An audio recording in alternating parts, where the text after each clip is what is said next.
Today we're going to look at transcription of RNA. I'm going to start by looking at important regions of a DNA segment, 5' and 3' ends first.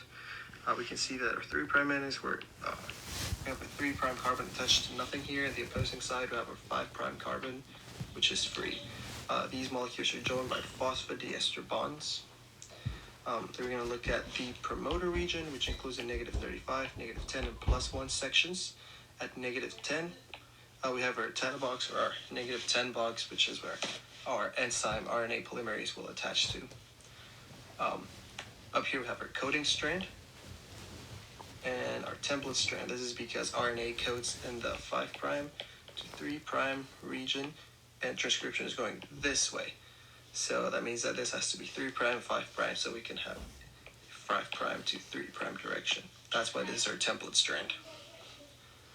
Further down the DNA, we're going to have an area of inverted repeats and poly A tail, and these are going to be helpful in terminating replication.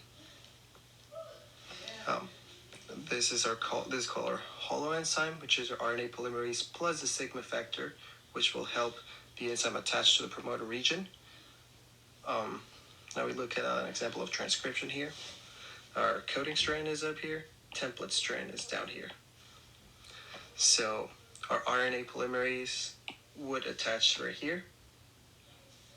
And then with our sigma factor, once it's attached, our sigma factor would leave, causing the polymerase to move in this direction. And as it moves, it would create our RNA segment here, 5'. This is supposed to be 3'. When getting closer to the end of transcription, our inverted repeats here are going to cause this little shape here to form. That's called a termination hairpin loop. Then our poly A tail is going to cause all these U's to attach and all these bonds to form, which are weak, so they'll snap off of the DNA, and we'll have a free RNA segment.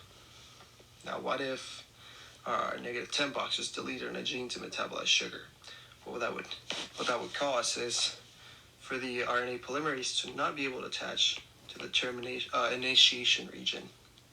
So if that doesn't happen, then we can't make RNA.